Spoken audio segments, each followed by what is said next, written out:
Hi, everyone. Thanks for joining us today for our Hawaii County 4-H Giant Fruit and Vegetable Contest orientation. For those of you that don't know me, I'm Becky Setledge, and I'm the County Extension Agent for the University of Hawaii Manoa Sea-Tar, and I oversee the 4-H youth development and livestock programs here in Hawaii County. I'm also the state coordinator for the Junior Master Gardener program. Well, we have much to cover in this presentation. It's going to be a little bit long, but I hope you'll stay with us the whole presentation. And I'm hoping that what we covered in this presentation will help you to be more successful in growing your giants this summer. So here's kind of what we're going to be covering in this presentation. We're going to kind of look at the history of our program. That's going to be the first thing we start off with. For those of you that are new, it's going to give you a better understanding of how we've gotten to where we are today. We're also going to take a look at our contest schedule. Plus, we'll discuss starting seeds versus starting with plants. And then we'll cover a few seed and plant basics. We'll talk a little bit about what you should be doing between the time when you get your plants transplanted to the time when you actually will probably pollinate them. We'll touch base on the uh, things that you need to know about pest deficiencies and diseases and, things you should be watching out for. And then we'll cover a little bit about pollination, and then we'll go ahead and wrap things up. Okay, so again, we have a bit to cover today, but I guess the best way to do this is just to move forward. So um, let's go ahead and take a look at how our program kind of got started, a little bit about the history of our contest program. Okay, so the involvement with this contest started back in 2012. Up in the Waimea area, we collaborated with Paul Johnston of Kekela Farms, who had been running a giant pumpkin contest annually at the Waimea Farmers Market in Parker School. And our 4-H involvement allowed us that year to include a youth and school category for the contest. And the contest was so well received that year. We had some good participation and everything that we decided, hey, let's try this again next year. And from there, it actually just grew. Our following year in 2013, gentleman that you see here, Noah Dodd, who still actually competes with us today, set the contest record for one of his giant pumpkins at 636 pounds. And although Hawaii State actually has a record on the books, which happened on Maui in 2009 with a giant pumpkin weighing in at 1,023 pounds, we still think that Noah's pumpkin is the one to beat. In 2014, that was the year that we moved away from just having giant pumpkins at the contest and began to introduce giant tomatoes. It was a little bit of a slow start getting people interested. So that year we added a best tasting tomato contest to kind of get people more interested in growing tomatoes. And we also included a pumpkin cooking contest. This was also the year, if some of you remember, that we experienced Hurricane Iselle. And so it was just amazing that we were even able to have a contest that year. In 2015, we decided to develop a GPC sanctioned contest, but unfortunately things didn't go as planned and we only ended up with 3 pumpkins that entered that year.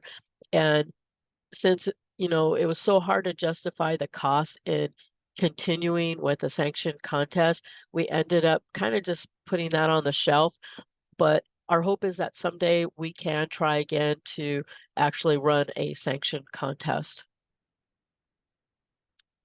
In 2016, we introduced the giant watermelons and bushel gourds to the contest, and that year the popularity of giant tomatoes increased by a lot. That's all I can say is it increased by a lot. In 2017, we held our first giant fruit and vegetable contest seminar. We held it in person and virtually. Seeing the response and interest for this seminar, we decided to actually make this an annual event. And we also that year had a contestant that was successful in growing their first giant bushel gourd for the contest. And we decided that year too to try our luck at moving our contest from Waimea to the JC Hawaii County Fair in Hilo. And although our contest only had a few entries, we actually had more entries than we had had in previous years. So that year we ended up with giant watermelons, a bushel gourd, about 3 giant pumpkins. We had quite a few tomato entries and a few other miscellaneous entries. In 2018, this is when we introduced giant sunflowers and long gourds to our contest, and we held our very first annual giant fruit and vegetable contest educational tour. We ended up, of course, having a rainy day, the day of our tour, but we didn't let that stop us. The tour was still very educational, and not only did it allow our contestants to learn some new tricks to growing their giants, it also allowed them to check out the competition. The tour is something that we've also made into an annual event. 2019, nothing real special happened that year, although we did have that continued support from our mainland and international growers that continued to donate seeds to our program. In 2020, as you know, we dealt with COVID, but that was actually a very productive year for us. We developed a Facebook group page and offered monthly talk story sessions to give support and follow up to make sure that everyone was doing okay with their plants. And we continued to hold our annual seminar and tours, but of course they had to be held virtually. And then at the end of the year, we also offered a virtual award ceremony. We actually ended up with a pretty super year, increasing our entries by over 240% and ended up with several state records. So now the program impact from the 2020 year earned us a Dean's Award for Excellence in Extension Programming in 2021. The funds that we received from this award allowed us to help get Oahu County started with their own contest. And in 2022, I didn't post a slide for that, but we did continue to hold our contest on the Big Island as well as the island of Oahu. All right, excuse me. So that's a little bit of the history about our contest from when we started to where we are today. And so what I'd like to do now is kind of switch gears here and talk a little bit about our contest schedule for the Big Island. So I'm sorry that I don't have a schedule for Oahu, but you can touch base with Christine Hanakawa about that. And if you're an extension educator from the mainland, know that your schedule that you decide to develop may differ slightly from what I will be showing here shortly. Okay. So now in figuring out when to start plants to try and have the entries for a contest day has never been something simple for us.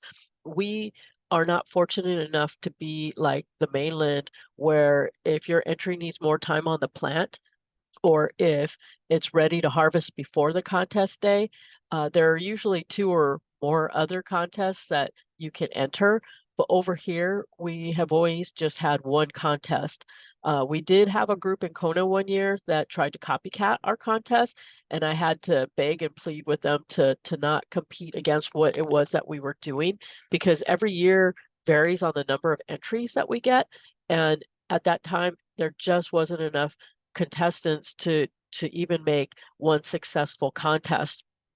So anyways, all went fine, which was a good thing for us. And but again, we have so many variables here on the Big Island, and I'm sure it's the same for Oahu.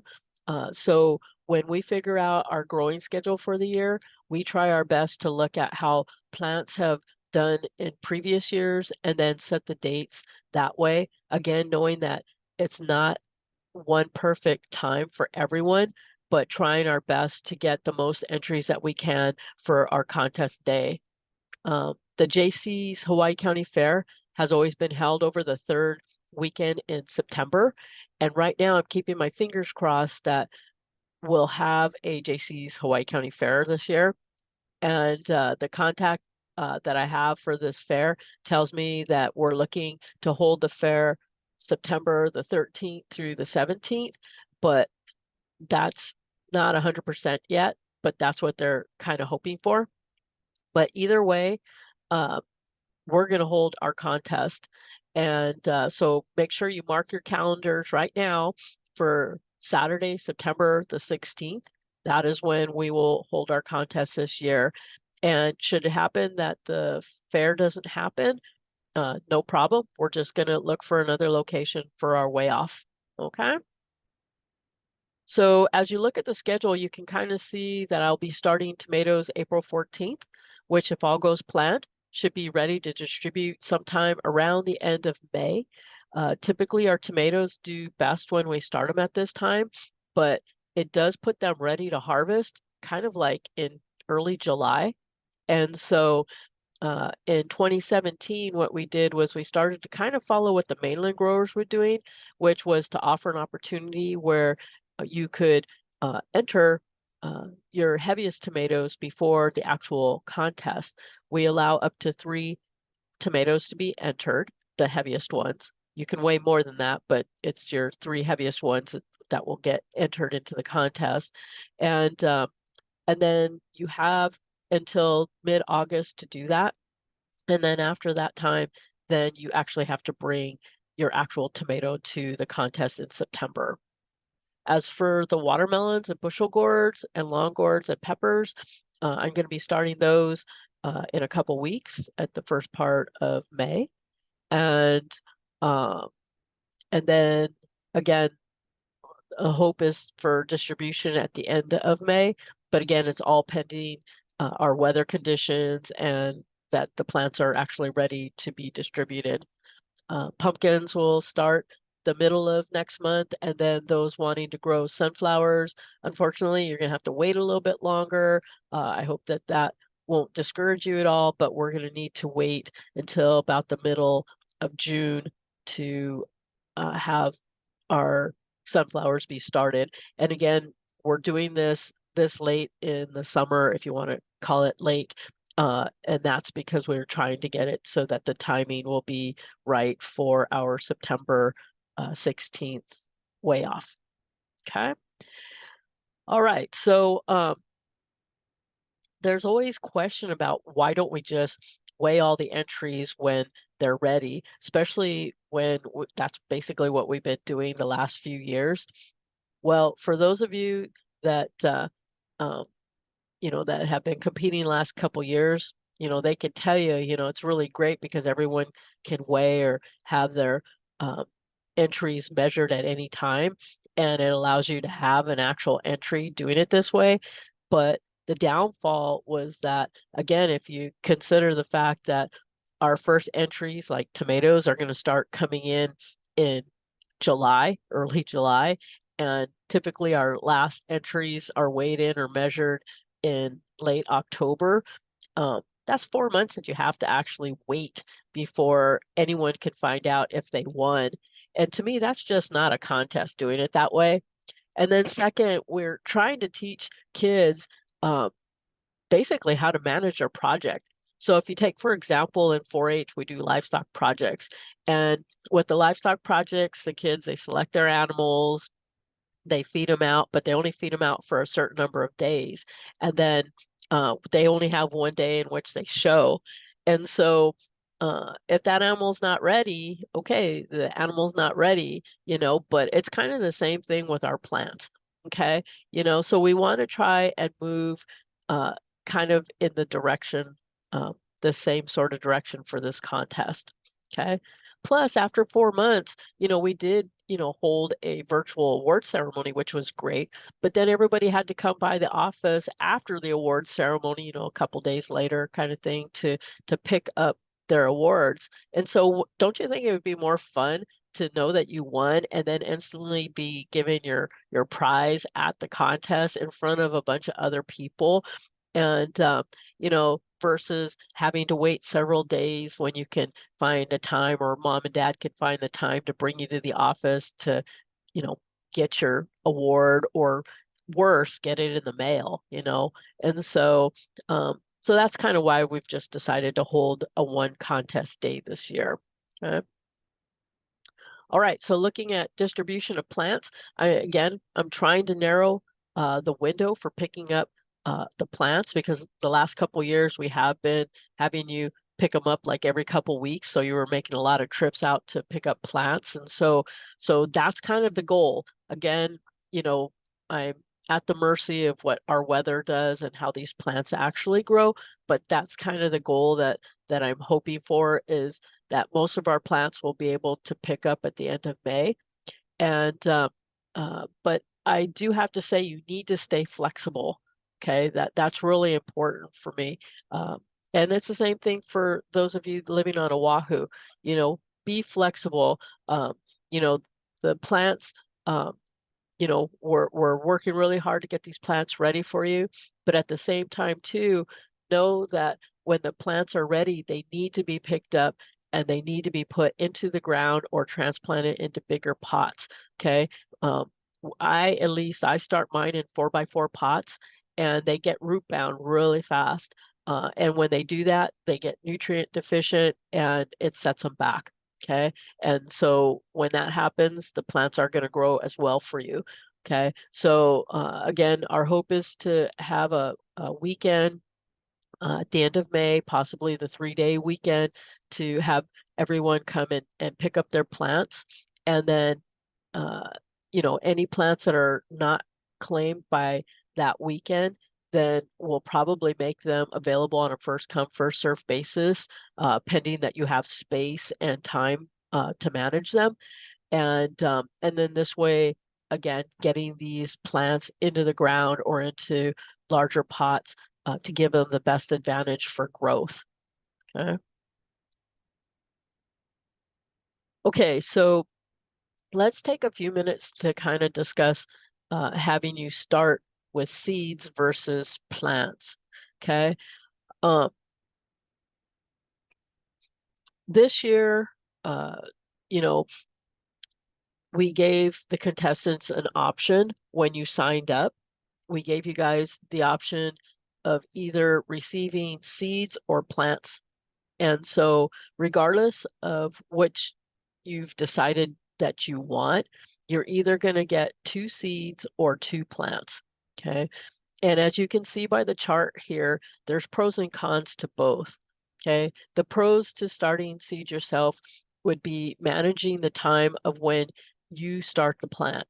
And so this might be a good thing, say if you live in a cooler climate, you would have more time to grow instead of waiting for the plants that I would be starting.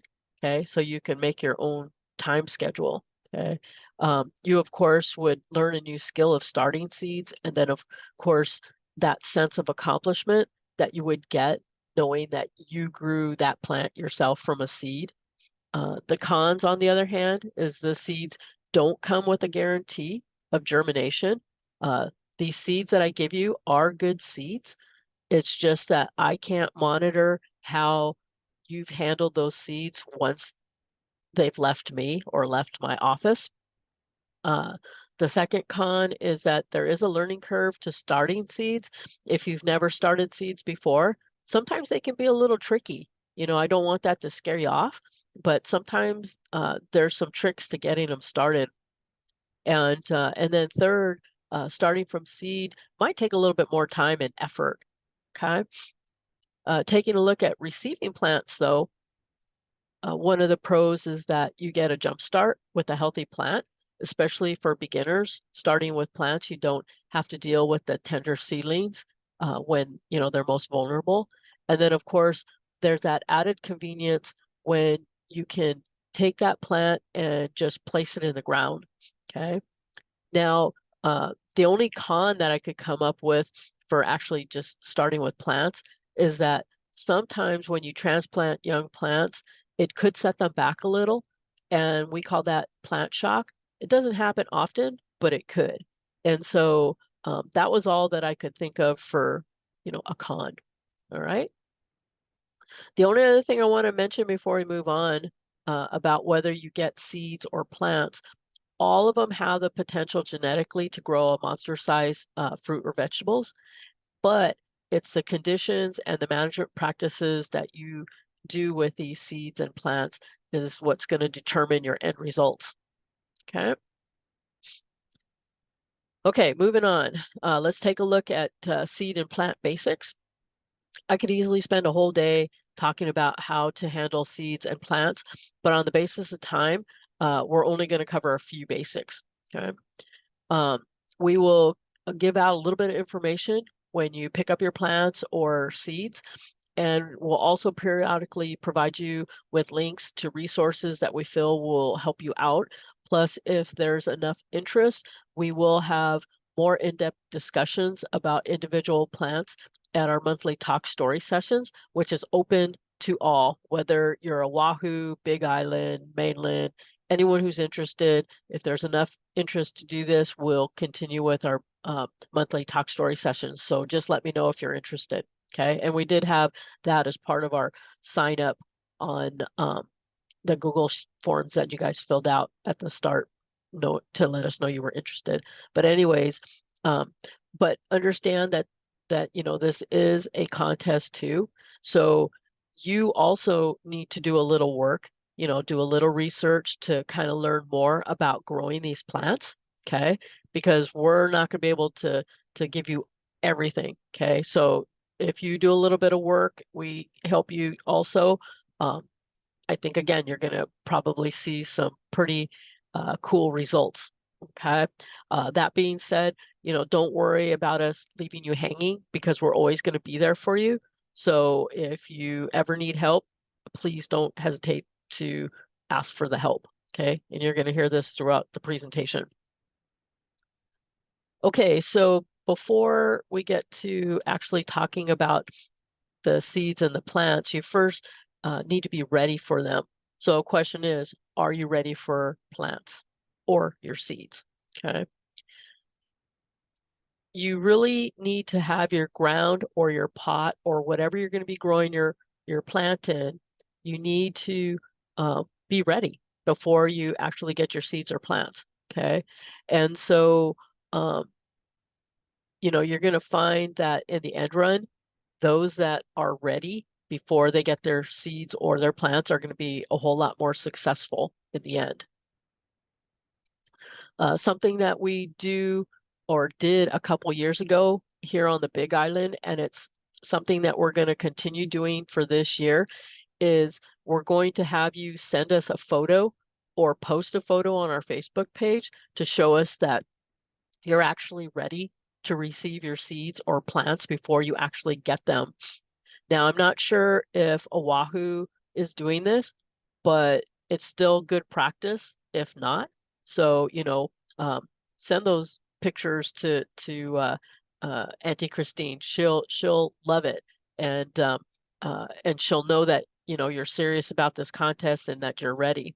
Okay, the photos need to show that the ground is actually worked up, or if you're going to be growing in a container, you need to show in the photo that you have your container and your potting soil. Okay. If you're growing multiple plants that you're going to be picking up at different times, then I expect that you're going to show us photos at that time of where you plan to plant those plants as well. Again, showing that the ground is all worked up or you have your pot ready. And then you also need to show us a picture of your other plant that you had already picked up, okay?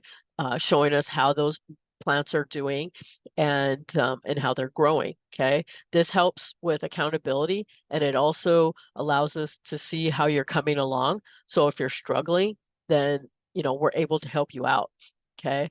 And again, as I've mentioned already, this is a contest, but we want to see everyone be successful. So again, do not hesitate to ask for help if you need it, okay?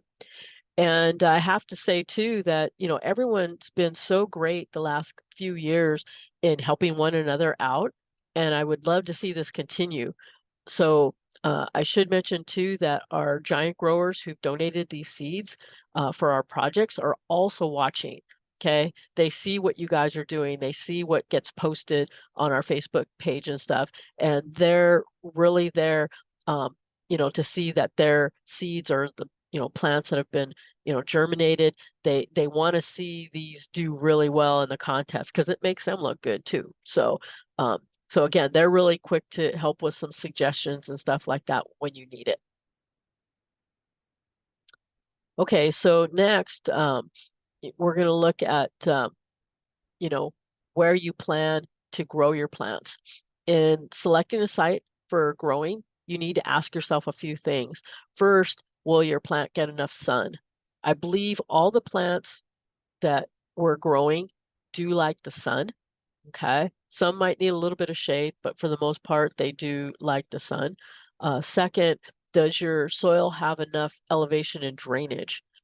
We do get a lot of rain in certain parts of the island, so you do need to be prepared for this if you live in a rainy area, because we don't want those uh, roots from your plants to rot from all that excessive wetness. In relation to water, at times when you need to water your plants, is it close by?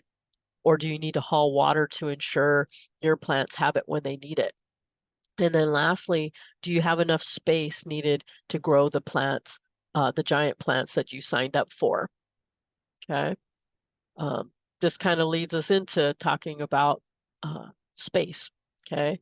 So as we take a look, you know, I want everybody to think about what you had signed up for when you signed up for the plants that you wanted to do, and think about what you see here on this chart with the space requirements. Sometimes when I have families, especially new families, sign up, they get real excited because there's so many things that they can try and grow. Okay, so they check off that they want to grow everything. But again, in the end, we want you to be successful too. And although you could probably grow all of the plants that we offer as part of our contest in a really small area, more than likely those plants are not going to grow to their full potential doing that. Or it's possible too that the plants could crowd out each other and actually kill some of them off. So space is really important when growing giants. That's one reason why we offer more than giant pumpkins for this contest. Okay, mainland growers have now even started to have fun side competitions too, to see who can grow giants in small areas. So as you look at this chart, you'll see that we have listed a 150 square foot contest for Atlantic Giants. And I don't know if they're going to be having the 5-gallon bucket challenge anymore, or even if it still exists. I need to kind of check out some more sites and see if I can find out. But we have this year a team challenge for tomatoes, and we'll be discussing some of those kind of contests and stuff at the end of our presentation. But it's just something to think about if you don't have enough space. Okay. So after looking at this chart, if you think that you might have signed up for too many plants, or you signed up for plants that are going to outgrow the space in your garden plots, let's reevaluate that now, okay? And because in the end run, that's going to save us lots of costs and resources for starting plants that you're not even going to be able to use, okay? If you remember when you signed up online, I did even ask the questions about whether you had planned on growing plants in a pot or a container, a garden bed, or a large open area on your property. And I also asked you to describe the size and the, you know, the length, width of your planting area. So as you know, I get ready to start these plants, I'm going to kind of be reviewing this information.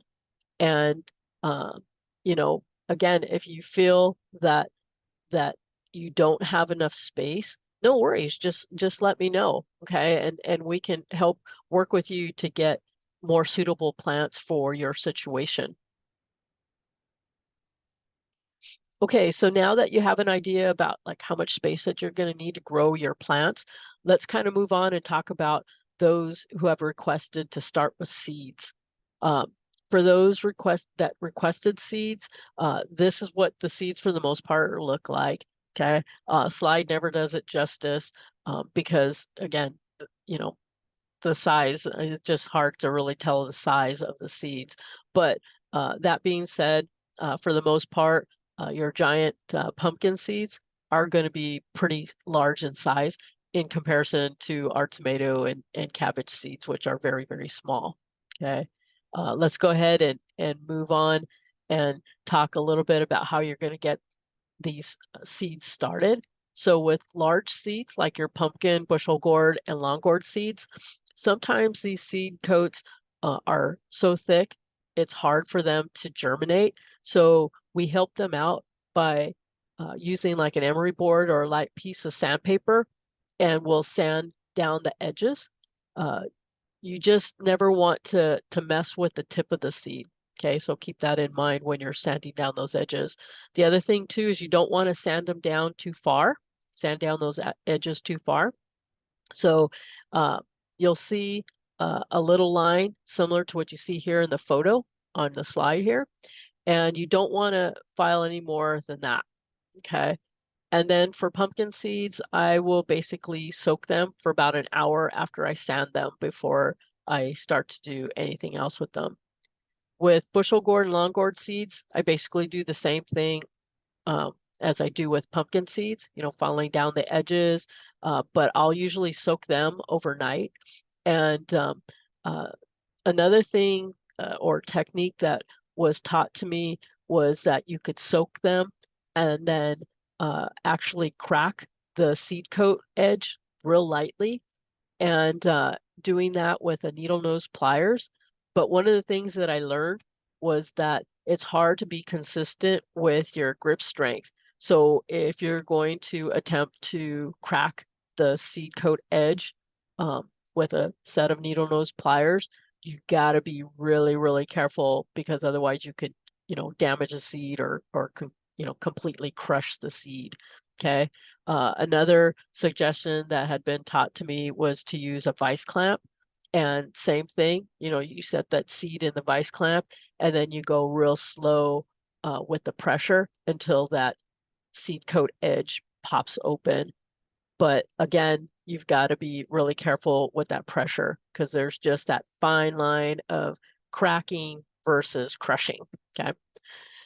Okay, so anyways, after you've got your seeds sanded down and they're soaked, then basically what I'll do is I will take a moistened paper towel and I place the seeds on the paper towel. I fold the paper towel over and then I stick them inside a Ziploc bag. Okay, and then I'll go ahead and I'll set them up top of a refrigerator. Here in my office, at least, because heat rises. And for me, they do well that way.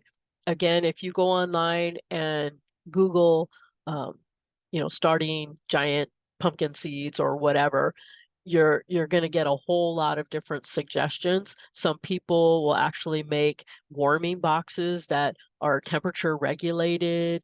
And so, you know, if you want to go to all that trouble, you know, hey, go for it. You know, there's going to be a lot of different ways. The way, again, that I'm showing you on this presentation is just one way of doing it. Okay, but there's a lot of different ways to get your seeds germinated. But with any luck, if all goes well, they should germinate as quick as 2 to 3 days. Any seeds that aren't germinated by day 10, I usually toss, because for the most part, they're not going to do much if they don't germinate by then. Okay. All right. But when you germinate using the paper towel method, you need to check your seeds daily. Okay. So that's one thing that you need to make sure that you do. On the left, I have a pumpkin, watermelon, and bushel gourd seeds that I sprouted. And these sprouted on day 2, day 3. And one time I planted on a Friday thinking, oh, everything will be fine over the weekend. And I came back Monday morning without checking them. and I came back to what you see there on the right. Okay. And, you know, you can still plant your plants if this happens to you, but let me tell you, it's just an awful mess to deal with. Okay. Because again, those roots will intertwine into the fibers of the paper towel. And again, it's just a real mess to try and take that all out without breaking your roots. Okay. So it's best to not let it get to that point. And so again, just a warning, you need to check your seeds daily. Okay. From here, once they do germinate, what I do is I will pop them into a 4x4 pot.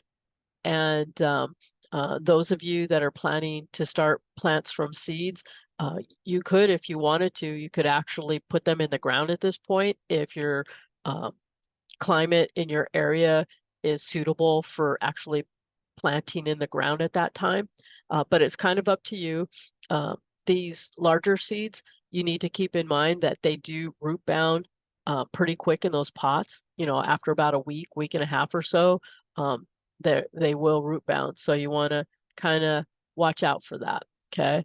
When I put these germinated seeds into the pot, I plant them about 1.5 1 to 1.5 inches deep for the pumpkin seeds. Well, for all of them, it just kind of depends. Because they say that what you should be doing is it's based off of the size of the seed. So they say in general that seeds should be planted at a depth of 2 times the width of the seed.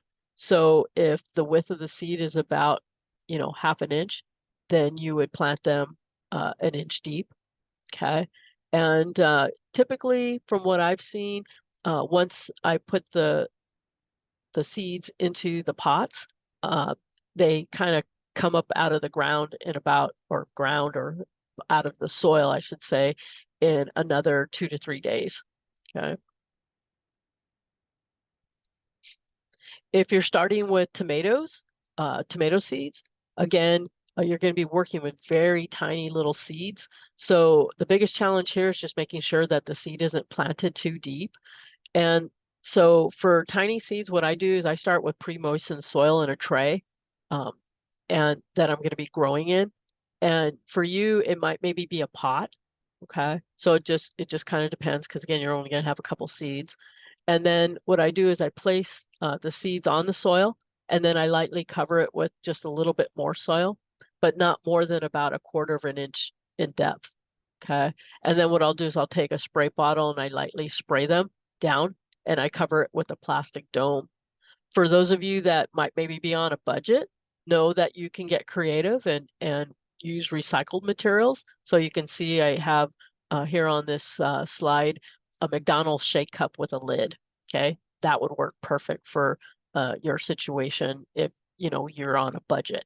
Okay, or you can use clear plastic cups as shown here in the slide, and you can make a little dome. Or I've used saran wrap too to cover them, you know, to cover the pots and the cups. And the idea, of course, with this method is just to keep the seeds moist. You want to make sure, of course, if you're doing cups or any kind of, you know, McDonald's cup, whatever it is, make sure you've got some holes on the bottom of your cup so that you've got some good drainage there. But usually, again, the whole idea with this method is just to keep those seeds moist. Okay, I'll periodically remove the lid or the saran wrap once or twice, and I will spray them down lightly to just make sure that those seeds are staying moist. And then I'll just cover them back up until they sprout. And then if all goes well, the seeds should hopefully germinate in about 5 to 14 days. Okay, so switching gears again, let's talk about what to do if you're getting plants from me. Okay, or I should say, we've already established the fact that it's important that you have your ground worked up, and that your container and your potting supplies all ready before you pick up your plants. Okay, so unless I say differently, you will want to make sure that you transplant your plant within a day or so of getting it home. Again, the sooner that plant gets in the ground, or it gets transplanted into a larger pot, the better it's going to do for you. Okay. If your plant is a little leggy when you get it, which sometimes that happens, especially in our greenhouse, they always are stretching. Don't worry about that. It's okay. You can plant, especially like your tomato plants, you can plant them a little bit deeper, and that's just going to give some support to your plant. Okay. But that could be with any of your plants that you get from me if they're a little bit stretched. And I'll point this out when you pick them up, but you can plant them a little bit deeper just for the sake of support.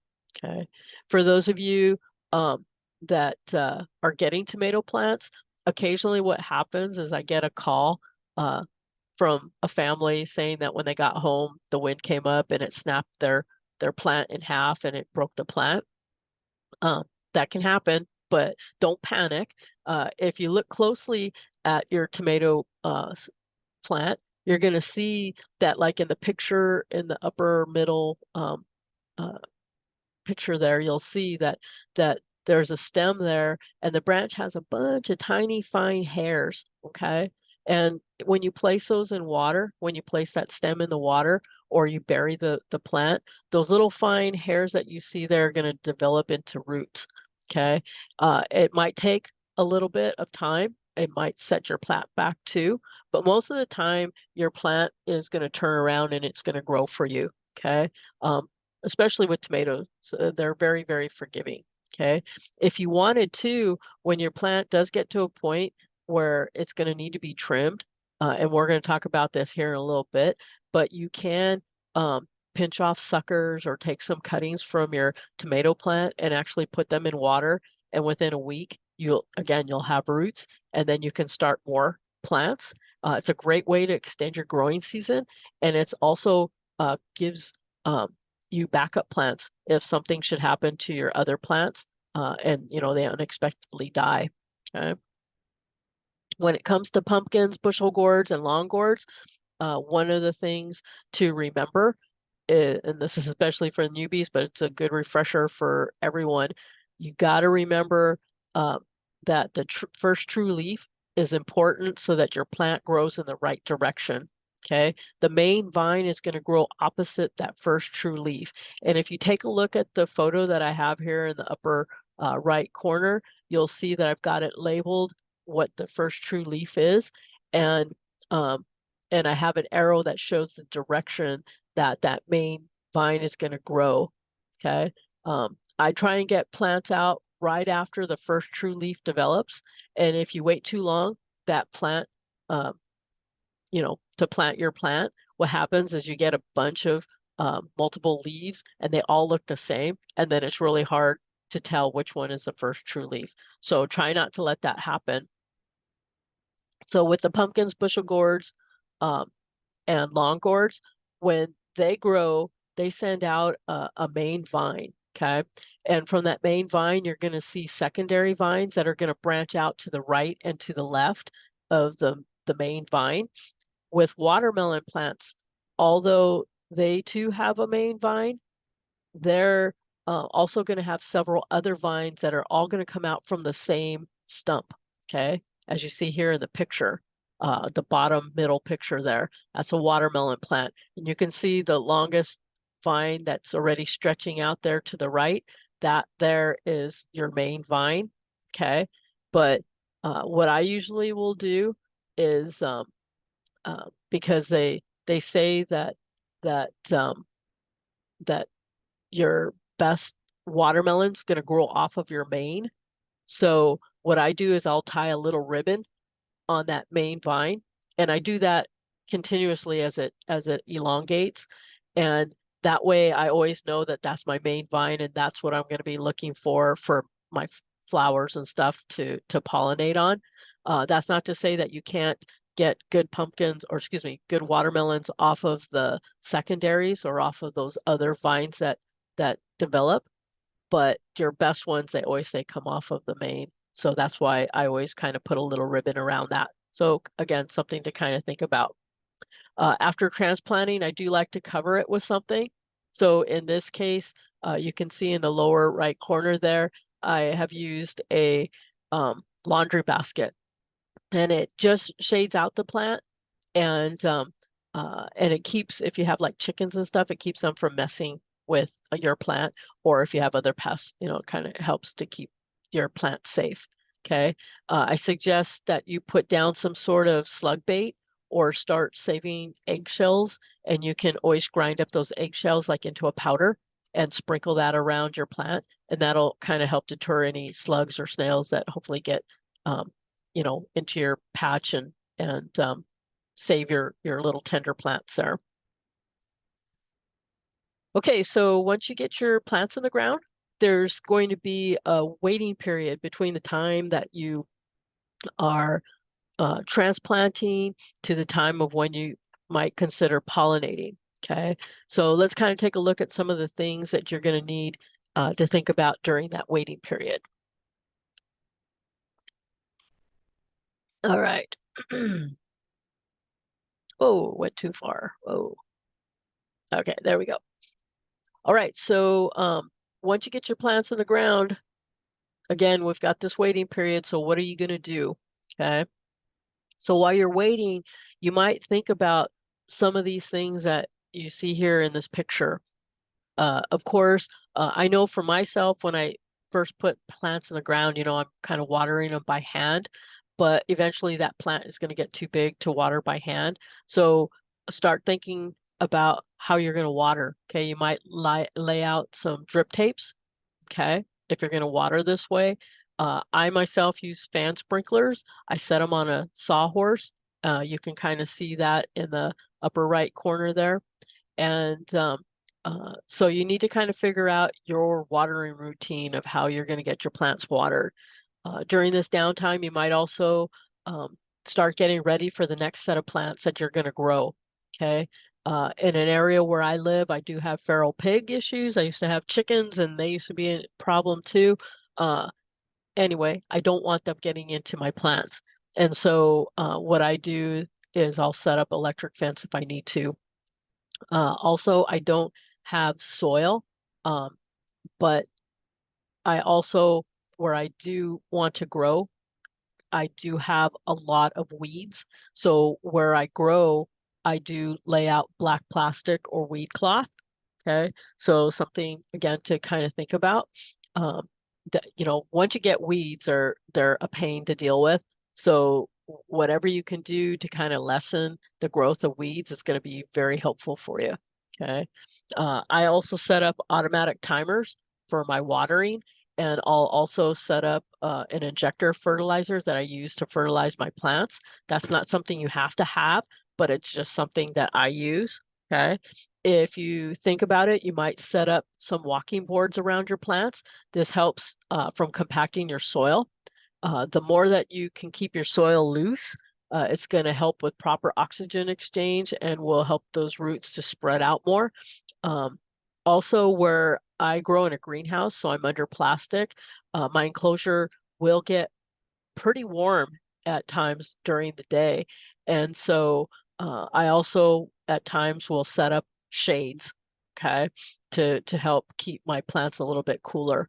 So a lot of things to think about, but these are certain things that you could start thinking about where you live, okay? From there, you're basically just going to want to get your plant growing and filling up your 25 by 30 foot area or whatever area that you're growing in, okay?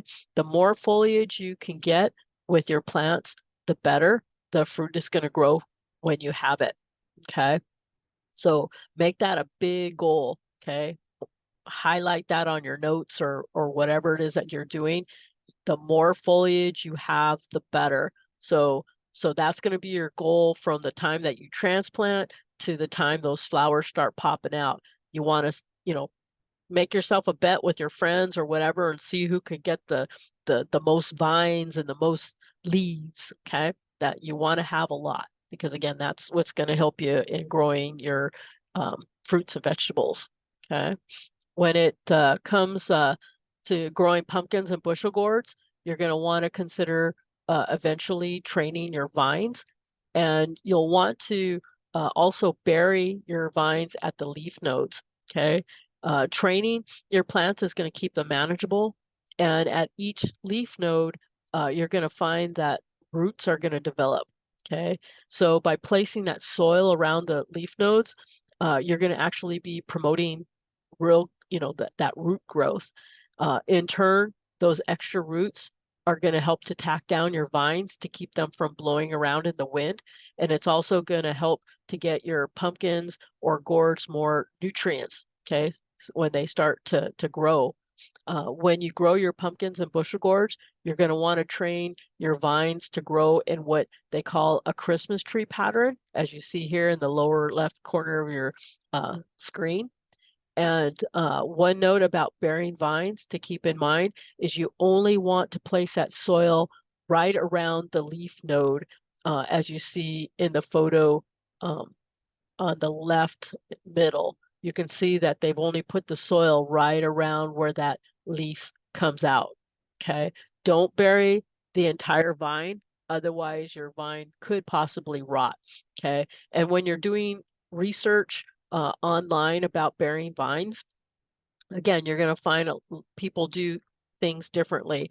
Some people will actually bury the entire vine, but just know that here in Hawaii with our wet weather, our high humidity, the likelihood of your vines rotting would be pretty high.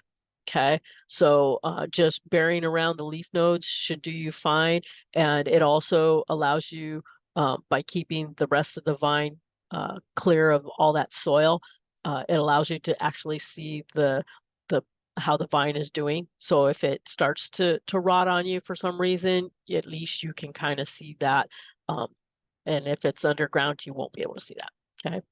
Okay. You don't need to worry about bearing vines with watermelon plants like you do with pumpkins and bushel gourds, but you do need to tack them down somehow at the start when they first start to spread out.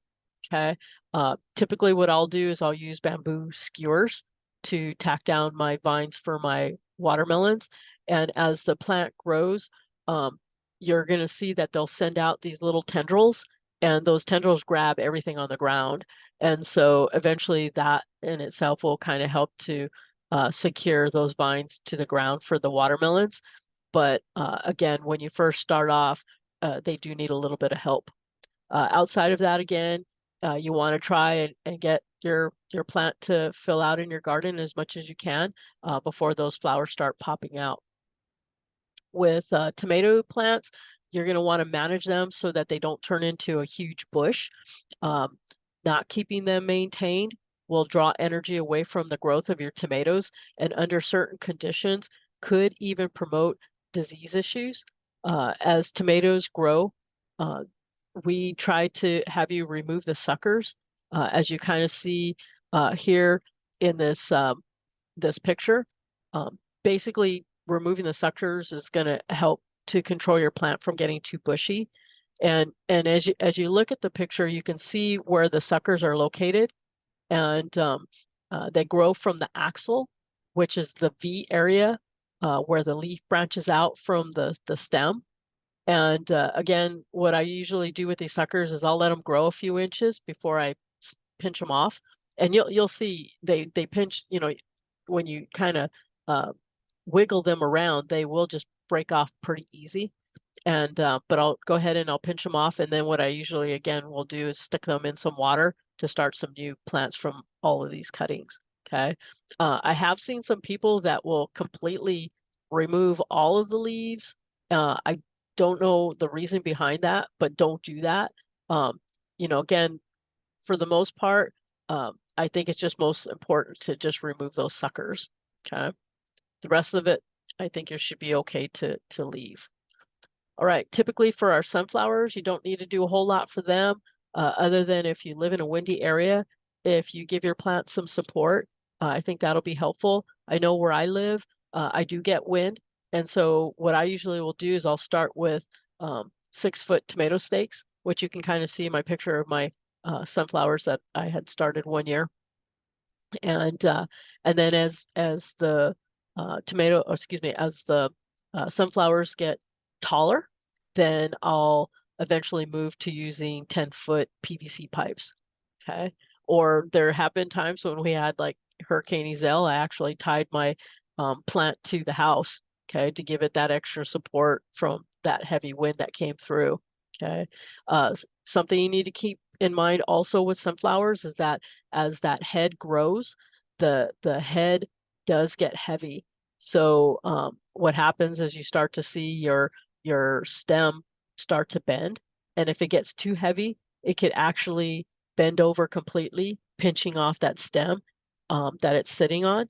And if that happens, you may end up ending your season pretty early. Okay. So before that happens, again, have a plan in mind of how you're going to handle that and get those plants supported. Okay. You can see I did place a picture there that you can see of the sunflower and how that contestant supported the head of their sunflower that year. And I think, if I remember right, I think that head actually is our state record too for Hawaii. So yeah, so you can see they do get pretty heavy. Okay, so you can see I also have longgourds to talk about, okay, because we do have a lot of people interested in growing longgourds. Longgourds crawl vertically, so what you're going to need to do is build a trellis between 12 and 15 foot tall. These longgourds will get big, so you need to plan for that. And you could either build like what you see here with these two wooden structures, or what we've had some contestants do in the past is they'll let their longgourds grow up a real tall, sturdy, like mango tree, something that is sturdy though, okay? Whatever you let your plant grow on, just remember that, you know, it should be able to support the weight of your plant and also your longgourd as it grows, okay? It will also need to support that weight of the gourd because those gourds do get heavy. And and the other thing to kind of keep in mind with these longgourds is that you want the longgourds to grow straight as possible. Okay. If it hits the ground, it is going to curve. And that's something that you don't want because you'll lose inches when it comes time to measuring it. Okay. So the whole idea is to keep it straight. And the other thing too is if it does hit the ground and it stays on the ground, it could possibly rot the end. And then of course, then that kind of disqualifies your entry. Okay. It's not a total loss if you underestimate the length of your longgourd. That happened with one contestant. As you can see there in the lower right corner, he underestimated how long his longgourd was going to be, and but he was able to improvise, as you can see, with the nice sling, and that helped to keep his longgourd growing. And he actually ended up with a state record that year, and he continues to this day to have the state record for the longest longgourd. But again, it's something that adds one more challenge to your growing. So again, keep in mind all of what we've been telling you about. Make that trellis tall, or hopefully you've got a very tall tree that you're going to be growing your longgourds on. Okay, something else that you need to pay attention to from time to time, from the time that you transplant to the time that you're ready to pollinate is that you need to watch out for any pest issues, okay, or any diseases that might happen.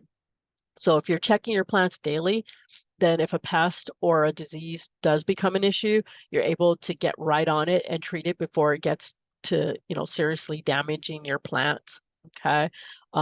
Better yet, you can always stay one step ahead if you already know that you have certain disease or pest issues that have happened in the past for things that you've been growing, okay?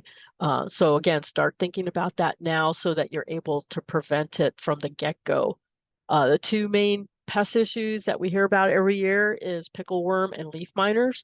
I have a photo of pickleworm moth in the upper left corner of the slide, and you can see what it looks like. They're known to come out late in the day and evening. They do lay their eggs on your plants, and before long, you're going to notice the larva somewhere on your plant, okay, or even on your fruit, okay. You can see what the larva looks like in the lower left corner. You can see, I don't know if my cursor can get over there, but it's right there. All right.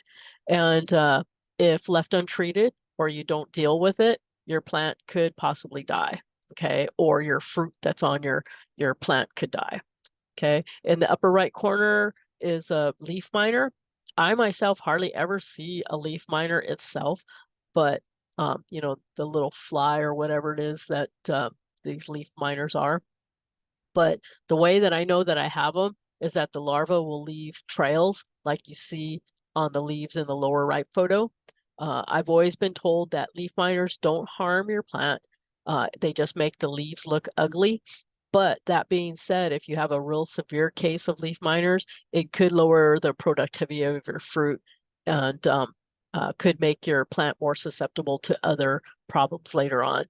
Okay, so for these situations, again, if you know that you have these pests, plan ahead for it now and don't wait. Okay, you can see I've listed a few natural remedies that you can think about as far as using to combat some of these situations that we get with these plants or with these pests.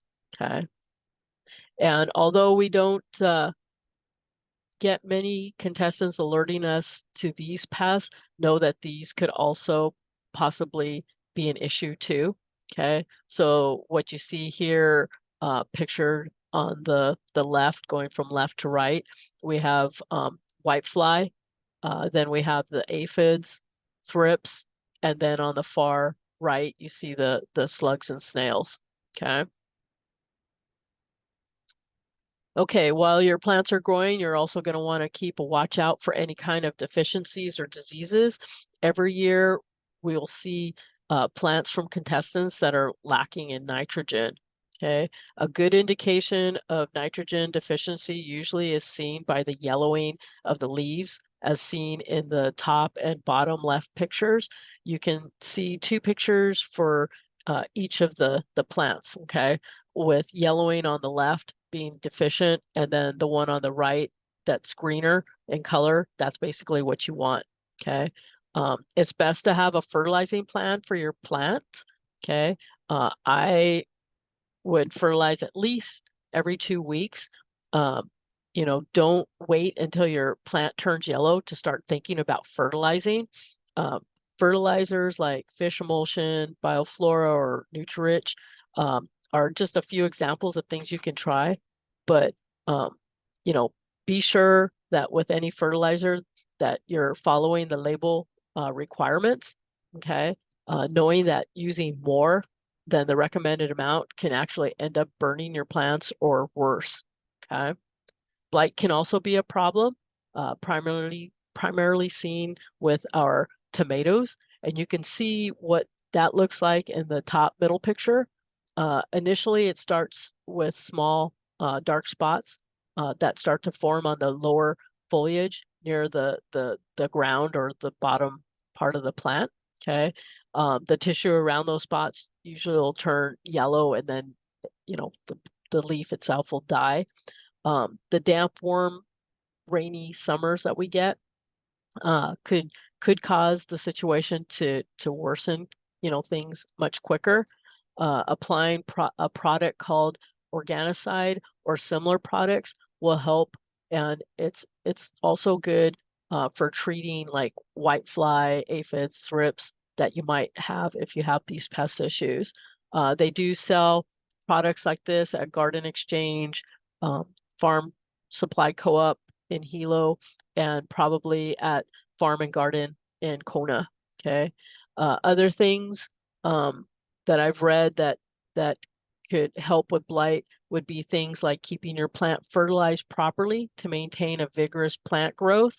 Also keeping leaves dry so that in our case, don't expose your tomato plants to the rain. Okay. So that's a real good way to keep your leaves dry, is don't expose them to the rain. Build a cover of some sort over them. Okay. Also try hand watering or using drip irrigation to water your plants to kind of avoid splashing water on the leaves. Okay.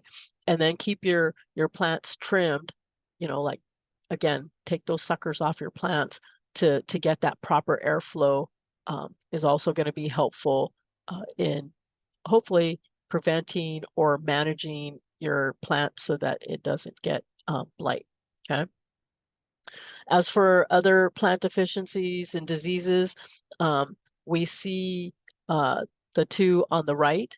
Okay, one of them, the blossom end rot, is on the top right, powdery mildew on the lower right. You can see both of these from time to time with your plants that we grow in the summer.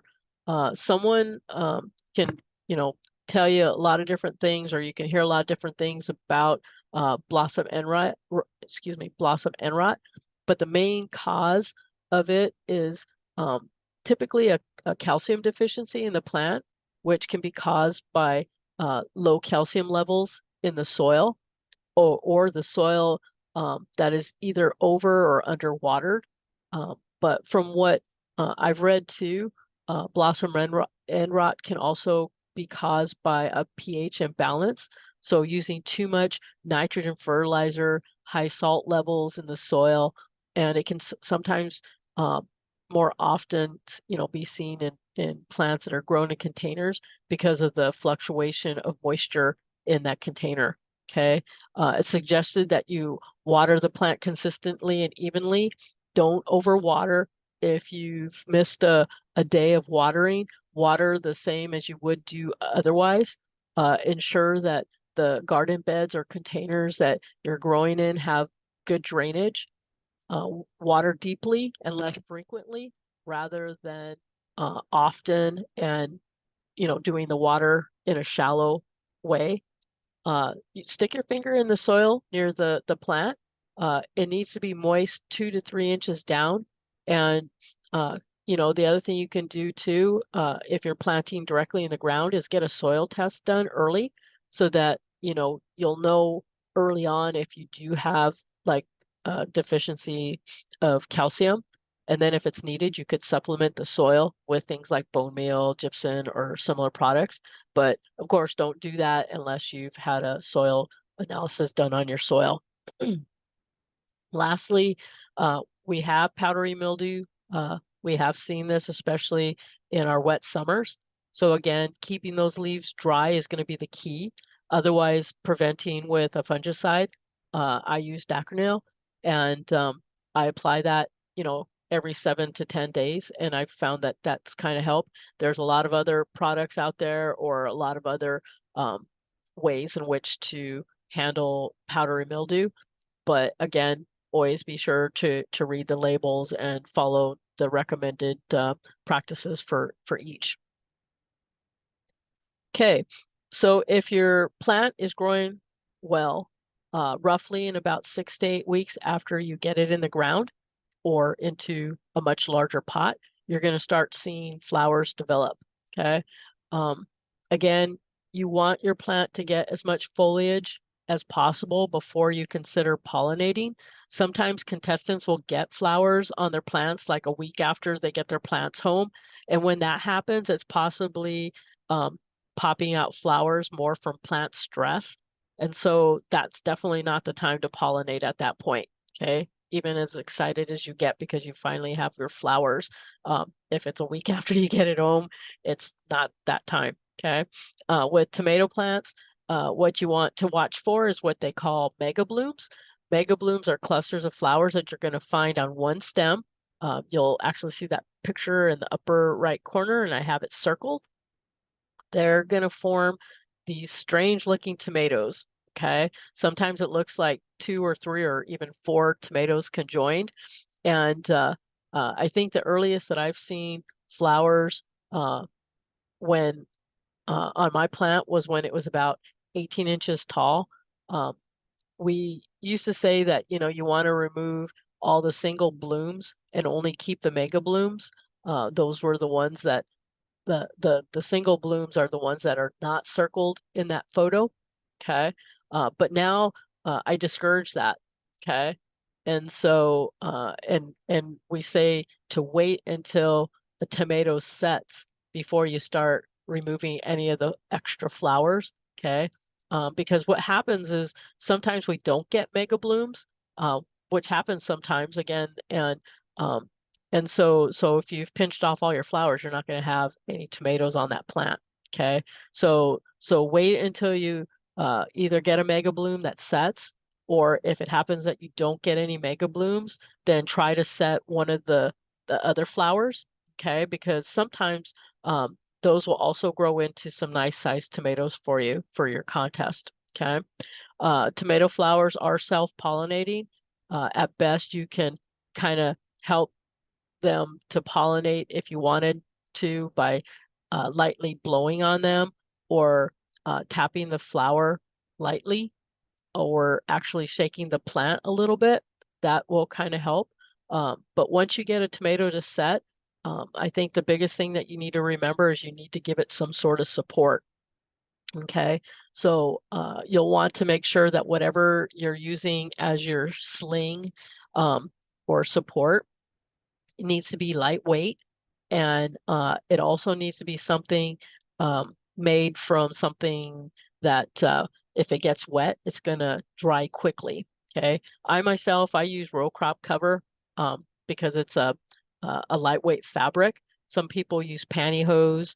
I've seen some people use during COVID using the face masks, to make a little sling to set their tomato on, and then they've kind of hung it with strings from there.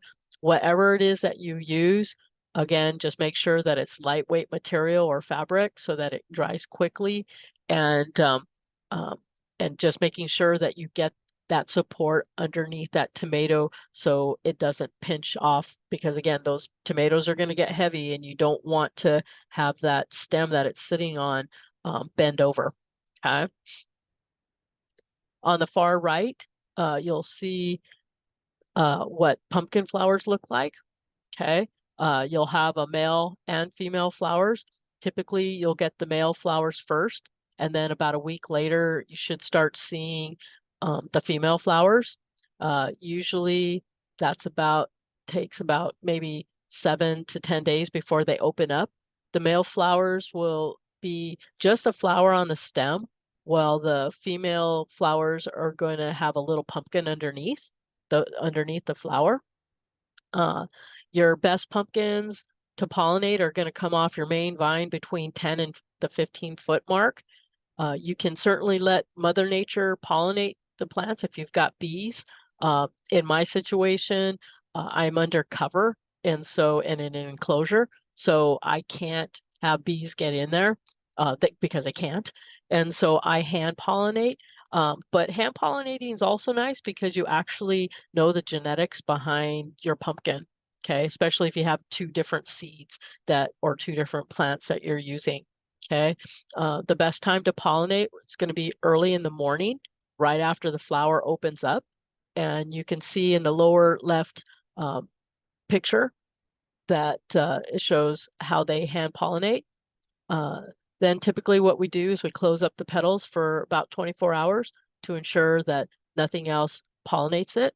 And that's also something that you would do to kind of control the genetics, because you don't want anything else pollinating it. If the pumpkin sets, you're going to start to see that it's going to increase in size after just a couple days. Okay, it happens that fast. All right, and at that time, if you do start to see your pumpkin enlarging in size, it's important to get it up off the ground and onto a piece of plywood with some sand. Okay, do that when it's really tiny, or not really tiny, but when it's small, so that you're able to handle it. Okay, and keeping it up off the ground like that is going to keep your pumpkin from rotting. Okay. As we get closer to those times, we'll be sure to go over a little bit more detail about this, but it's just something to keep in mind for right now. Okay. If you see what you see here are male and female flowers for bushel gourds on the top left, and long gourds on the bottom right. Again, the female flowers will have the fruit underneath the flower. If you plan to hand pollinate the female flower, you handle it just like you do the pumpkin flowers. The only difference is that these flowers will open up at night. Okay, so that'll be the best time to pollinate them. Okay, so If they're yellow flowers, you need to pollinate them, early morning. And then if they're white flowers, you pollinate them at night. Okay. With the bushel gourds, after a few days, when you know that the fruit has set, you're going to want to, again, just like the pumpkin, get it on some plywood and sand, just kind of, like we do with the pumpkins. And you can kind of see how I did mine in the photo in the upper right corner or upper right part of the slide there. You can kind of see how I did mine. Okay. And you'll also want to try and get a cover over the top, like a laundry basket, card table with a shade cloth, or some other homemade structure, again, to keep that fruit protected from the excess of heat, okay? And you'll keep it like that throughout the duration of the growing, okay? Same thing with watermelons. Top picture, you can see the male and female flowers, and then how you would pollinate them. I haven't yet figured out the timing of when the flowers are going to open up on these, other than the fact that they open in the morning sometime. Male flowers, they open typically around sunrise, but the females, it varies from early morning to mid to late morning hours when they open up. So I find myself sitting around quite a bit waiting for those to open. But after pollinating, when I see that the watermelon is growing, again, I do get it up off the ground. Instead of placing it on sand, though, what we'll do is we'll place the watermelon on a grate of some sort. So plastic shelving, you can see that's what I've been using. Basically, that was just something I picked up from other growers on the mainland, and it seems to work out really well. Plus, on top of that, you can see the way I have this shelving set up. You can actually put the tarp over the top pretty easy. You never want to put the tarps, by the way, on any of your pumpkins, gourds, or any of those directly on your pumpkin. You could throw like a white sheet on it. That's usually kind of nice to have, but an actual tarp and stuff will actually radiate heat, and it'll actually fry your fruit. So you never put it directly on there for the tarps, okay? But having them above just like that, like you see there, will help keep the sun off of your fruit. All right, let's see. Oh, and I should just point out too, as far as the shades for the different varieties of giants, whether it's pumpkin, bushel gourd, the whole purpose of why we shade them out, of course, is the skins on your fruit are very tender, and so it keeps them from drying out, and it also keeps the fruit greener longer. So instead of ripening prematurely, you can actually extend your fruit's growing season, just by a few days, which of course means more weight in the end. So again, something to point out. Okay, other important things to know and to remember. There we go. The best way to keep up with what's going on with our contest is to join our Facebook group page. To find us, you can search the Hawaii County 4-H Giant Fruit Vegetable Contest. Please, periodically, we want you to post your photos of your plants' progress, okay? The growers that donated the seeds, they really love to see what you're doing. Also, if you know the seeds, what seed you had or what plant you had, indicate that in your photo. Don't just put the photo up, put, what it is that you're growing, so that the grower knows and they see their name pop up, and they actually know that we're using their seeds, I guess. If you don't have a Facebook page, that's okay.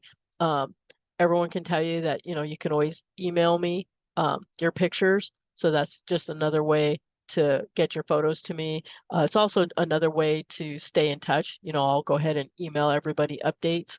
And then for safety reasons, our Facebook page is closed group, and we only allow participants to join in. So if if, you know, you have friends that, hey, they want to see what we're doing and stuff, if they decide that they want to join the group, know that we're going to deny their access. We only allow our participants to join in, and that's because, again, we're dealing with youth here, and it's just all for the basis of being safe.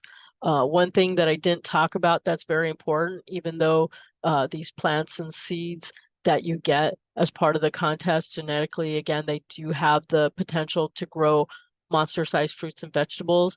We need to make sure that everyone, regardless if you're an adult from Big Island that's participating, or you know, you've got kids involved, please have them set realistic goals for their project year.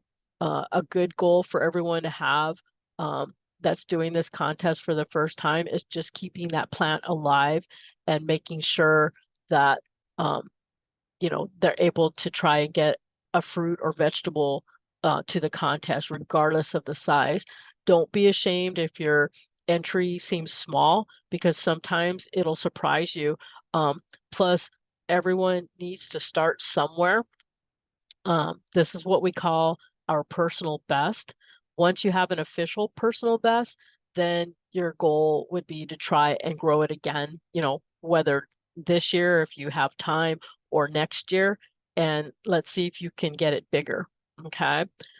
Record keeping, something that you'll want to do during this project is like keep a journal or document in a plan, you know, document in a planner what you're doing with your plants. Okay. Document the ID of your plant so that you know which plants, you know which ones are you're growing. And this becomes important for a lot of things, and we will need this information for the contest. When you fertilize, you know, write down what it was that you did, when you did it, what you used. If you treated your plants for a pest or disease, document what the problem was and when and how you treated it. If you pollinated with 2 different plants, again, you'll want to document this. These records do come in handy, especially if you start to struggle with your plants and you want help from somebody more experienced. This information they're going to need to be able to help in making suggestions for you. For the kids, I know for our contest, we do have a category for the best record keeping photo diary. I will have a template that I will be sending out that you can use for keeping records. And or if you want, you could make up your own set of records. Okay, have the date, have the time, the weather, you know, all that kind of information. You can certainly put something like that together yourself. Okay, as far as the plant ID, again, it's important to know which plants you have. We do this and talk about this and go over it every single year, and we still have people that don't do this. But when you get your plants, I record down what you take, but you need to keep that ID with your plant, okay?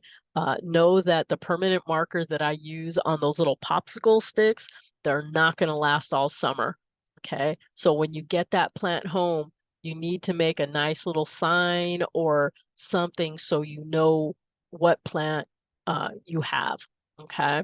When you post pictures, again, I'm going to ask, hey, what plant was that from? Okay, let's see if you're able to tell me, you know, this year when I ask what plant you have. Okay, again, the growers are going to be watching also, and they're going to want to see that their names are attached to these photos. All right, and not just their last name. Put down what the actual seed was that grew that plant that you're growing. Okay, all the little information you can help, I think, is going to be beneficial in the end, especially when it comes time to contest time. Okay. Earlier I mentioned about the 150 foot square foot Atlantic Giant contest. If you don't have a 25 foot by 30 foot area to grow an Atlantic Giant, but still want to grow one, The mainland does have a contest to try and grow the largest pumpkin in a 150 square foot area, which is basically 10 foot by 15 foot. So if you have that, there you go. There's a contest for you that you can do. There is a small fee, and the deadline to let me know of your interest is May 1st, which is right around the corner. So you got to let me know quickly if you're interested in doing that contest. If you think you're interested, email me at setledge@hawaii.edu, which you'll see my contact information here shortly, but get a hold of me and let me know of your interest so I can send you out the rules and all the other details for that. Also, I had mentioned earlier, I don't know yet if there is a 5-gallon bucket challenge this year, but until I see something or hear something, we probably won't be doing that contest. But there is a tomato team challenge. If you signed up to grow giant tomatoes and want to participate in this, let me know by April 21st. I'm going to be drawing names to see who will be on whose team this year. And the idea for this contest is to grow 2 of your biggest tomatoes, and your teammates will do the same.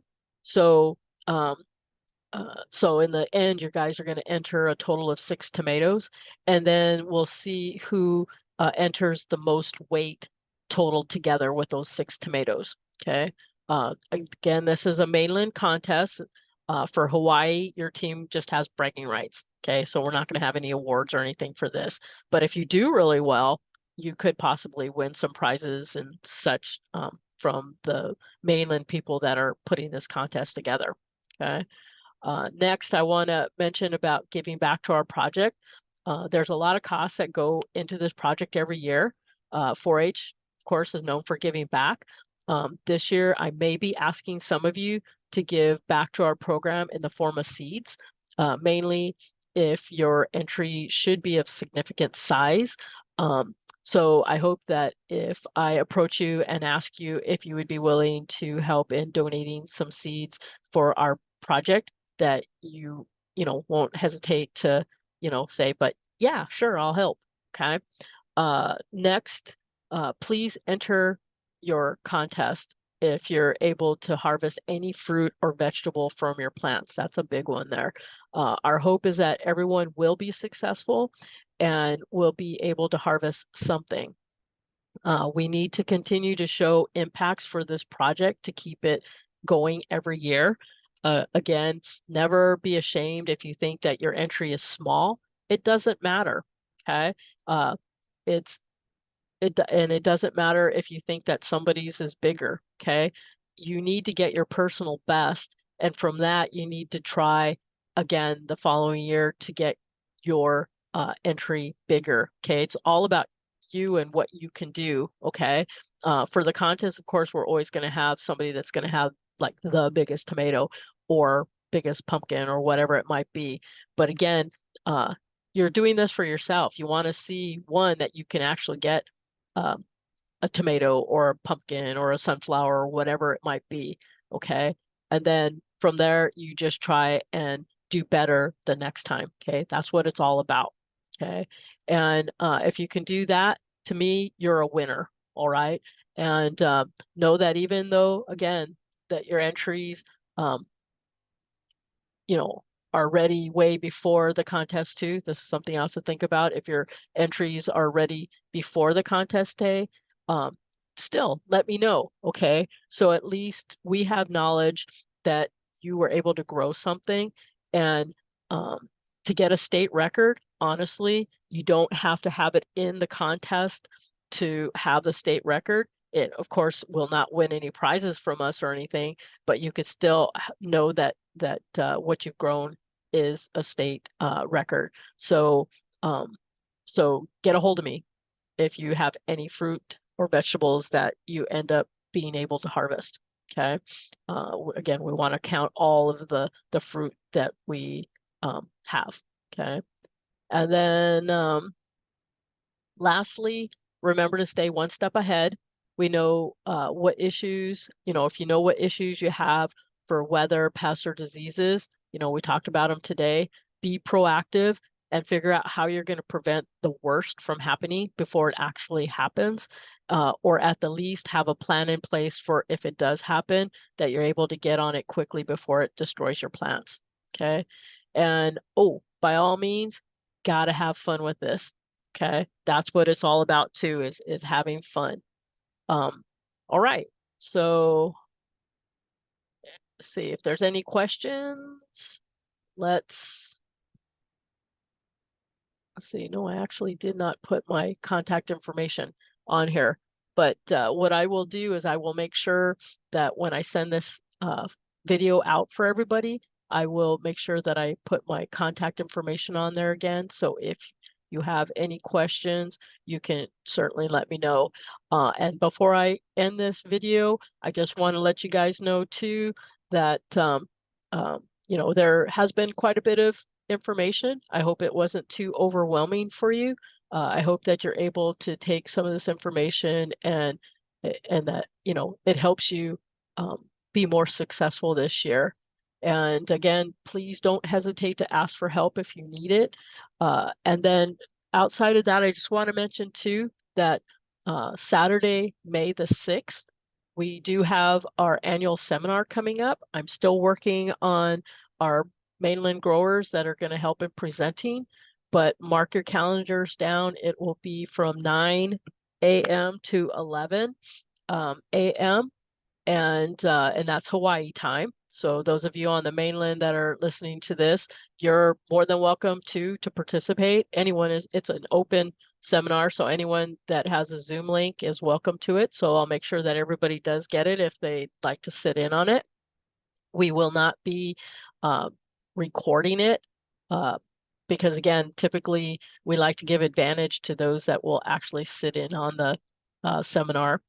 And then the other thing too is that with these presenters, you have the opportunity to ask any question that you have. Okay, so start thinking about questions that you ever wanted to know about growing giants. Nothing is off limits. Our presenters are open to sharing all of their secrets, but the thing of it is, or the catch of it, is that you have to ask the questions. Okay, it's very informal the way we have our format for this seminar. And so as long as you guys have questions, that's what keeps our seminar going. Okay, so jot down those questions that you ever wanted to know about growing giant pumpkins or giant tomatoes or watermelons or whatever it might be. And those that are in attendance are going to learn some really cool things. Okay. Let's see what else. Just make sure, again, if you're interested in our 150 square foot pumpkin contest or the tomato team challenge, that you also make sure that you let me know of your interest for that, and you can just email me. All righty. Okay, well, that's all that I have. So thank you for sitting in, and I hope you guys all have a great growing season. Aloha.